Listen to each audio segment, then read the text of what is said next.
This episode is about using your intuition. We are always using our intuition, but we don't know it. I want to share some tips and techniques for you to use your intuition on purpose in your daily life. My name is Karen Young, and you're listening to Divine Intervention from Dark to Light, where my goal is to help you develop a positive mindset and make sure you recognize and use your divine intuition.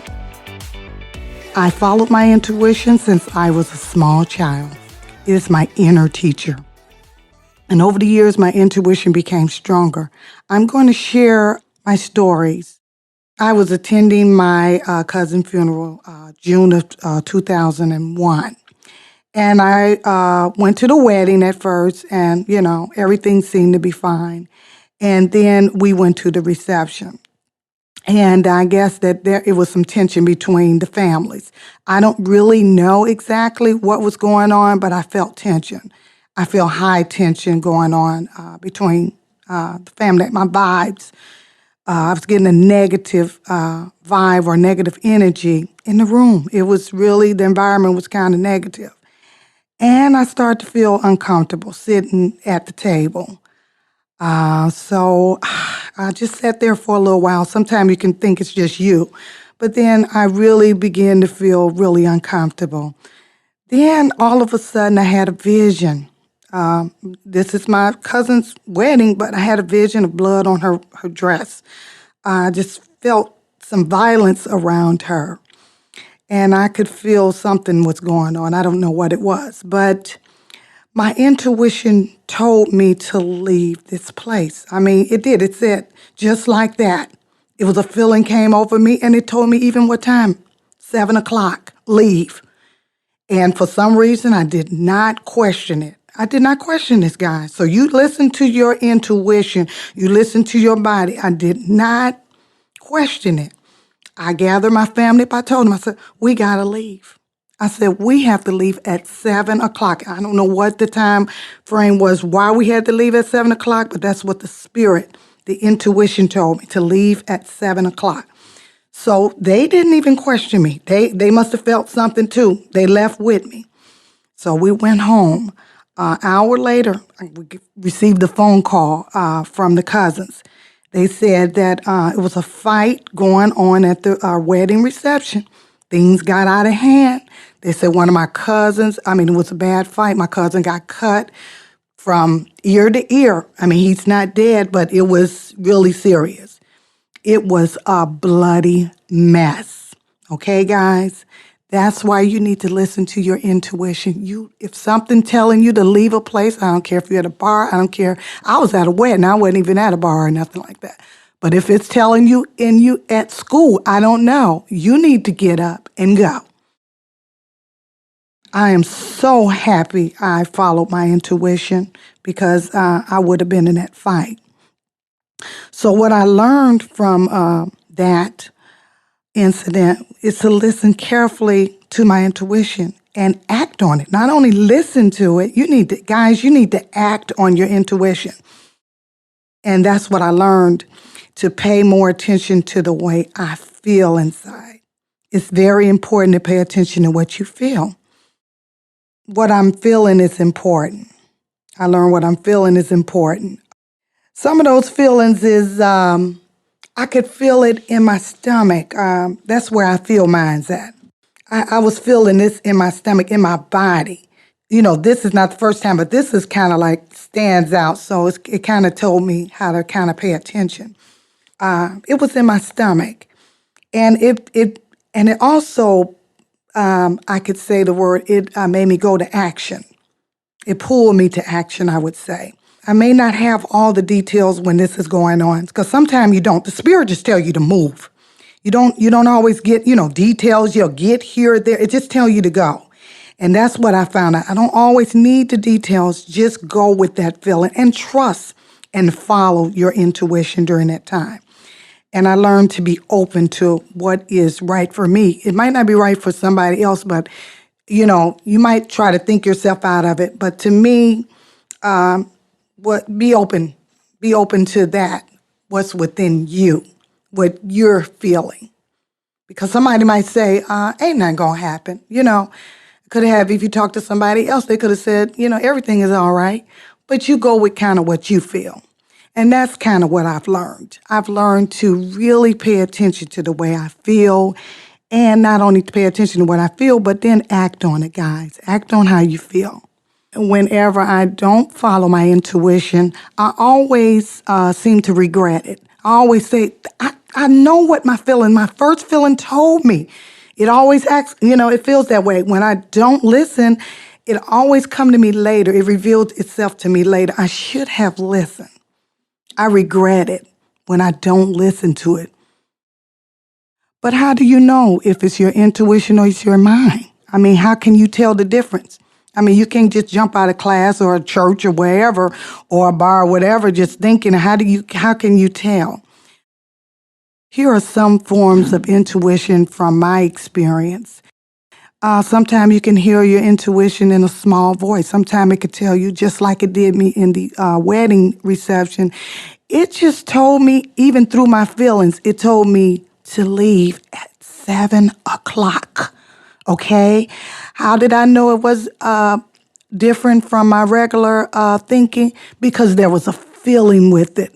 It was a feeling with it. So it was in a small voice, but I heard it. It was subtle. It don't always be loud. Sometimes it could be strong, but it could be subtle. It can your feelings can be strong. You can get a sudden insight like I did. All this happened to me in this wedding reception. I got a sudden insight with a vision with it. I had everything up in there. I had a vision with it. I had sudden insight. I had a small voice, and I had strong feelings. So I had a combination.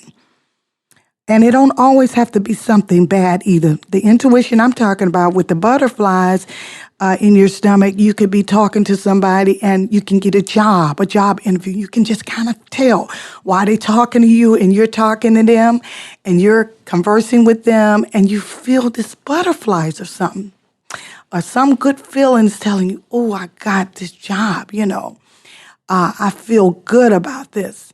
That's another way of knowing, too, how you feel in a good situation or something going on where this person is for you. You meet a girl and a guy, and you get a good feeling that this guy is okay. That tells you, I can go out with him. He seems like he's okay, but not just seeing me, but you feel it as well. You get a confirmation. So it's in your body, it's your butterflies, or you can get a vision or dreams. I have had those too as well, where I dreamed of things before they happen. And that's a form of intuition or vision or dream in the vision, where you get up and how I can tell.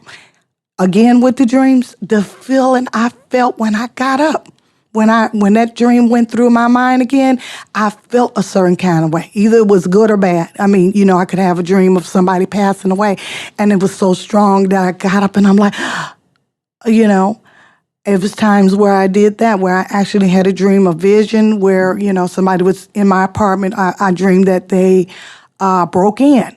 And the dream was so vivid that I sent my boyfriend back home to see if my apartment was okay. And 2 or 3 months later down the road, it did happen. So yes, dreams will teach you as well of not just bad things or warnings or but wonderful things too. I've also had dreams that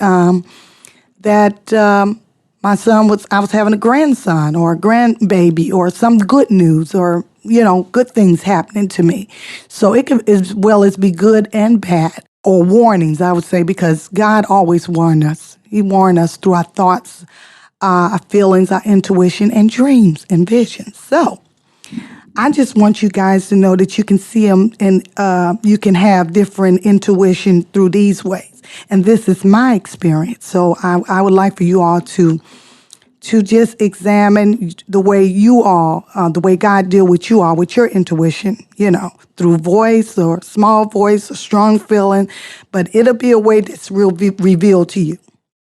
Pay attention to your intuition and see what way it will relate or reveal to you. I know it could be hard to follow your intuition. So let me give you some more tips and techniques. It can be because you just don't know. It's a lot going on. You can be bombarded with a lot of things in life. You don't know what is all these thoughts and, stresses going on. So here's some tips and techniques. Number one, don't have too many questions when the intuition, because you can kind of talk yourself out of it if you question it. If you question your intuition, you can kind of talk yourself out of it. Believe me, I've talked myself. I said, that don't seem, he's a nice guy. I mean, whatever it is that I want it to be, or it seemed like a good job. I mean, this got all the trimmings that I want on the job. It's, paying well, whatever. But it's something inside you saying something different. You can talk yourself out of it. So don't force your intuition. If you're not getting a feeling, sometimes you don't get nothing at all. Really, sometimes you don't. Sometimes you don't get a small voice. You don't get anything. And those times when I don't get anything, you know what? I just wait. I'll let it go. And it'll reveal itself later. Okay? So don't listen with your mind because, like I said, that mind chatter can kind of talk you out of it. And just to listen with your heart. So sometime if you don't know, you say, well, what is my mind telling me? Just write it out on paper. If it's a lot of stuff boggling your mind, you say, okay, what the mind saying? What is that saying? It's saying people won't the mind will always tell you some kind of negative crap too. Or it'd be fast and it's fast to come to its conclusions. So you write that down. You say, okay, my mind is telling me don't go. It's always in a fearful kind of way. That's kind of how you know, but just write it down. Whatever your fears are, whatever it is that's going on in your mind, just write it down. And then you touch your heart and you wait for a while. You take a couple deep breaths. Because this is inner work here. This is not a fast job. Sometimes you need to make some real decisions, and, is this job, is this person for me, whatever. Should I go on this trip, whatever it is, because we always making decisions all the time. So you kind of listen. You listen to your heart. Take a couple deep breaths, and you say, what is my heart saying? What is it saying? And you write that down. And you see what that do for you. It always worked for me. It's in my experience. Go for the head. What is the head saying? And then I touch my heart. And I see what that's saying. But then I breathe with it, technique with that. That helps. And don't let fear hold you back. Fear can hold us back. We can't think. We can't do anything. I don't know what to do. It's the worst feeling ever when you can't decide. It's a bad feeling to be. I don't know what to do. You guys know what that feels like all the time. I don't know what to do. I don't know how to decide this. And it can be really that can be very painful thinking like that. So don't let your fear hold you back. Your head is always talking. Your mind is always busy. So let's take a moment and I want you to try this. And it's similar to what I said, but then, you're going to be more relaxed. And relax your mind and in any way that you can to count down from 10 to 1 or 0 or whatever. Relax. Like I said, put your hand on your heart and see what your heart's saying. Be open and expect your intuition to work. Nothing will work if you say it don't work. Nothing will work. If you say I'm not going to get a job, whatever it is, nothing will work if you say it won't work. Because you're saying it and it's powerful what you're saying. So if you're all against what you're talking about and your intuition is natural to you and you saying it's not going to work, well, then you're not going to expect it. So expect it to work. It's very important to expect your intuition to work every day. And the more you use it, the stronger it becomes. Believe me, it does work for you. It works. Because God is always speaking. The divine is always speaking to us. But you have to engage it. You have to engage it. Okay? So you've been listening to Divine Intervention from Dark to Light. My goal is to help you develop a positive mindset. Today, I want you to remember to trust your intuition. Listen for it to direct you. And if you enjoyed this podcast, please subscribe. I'm Karen Young, and remember never to ignore your divine intuition.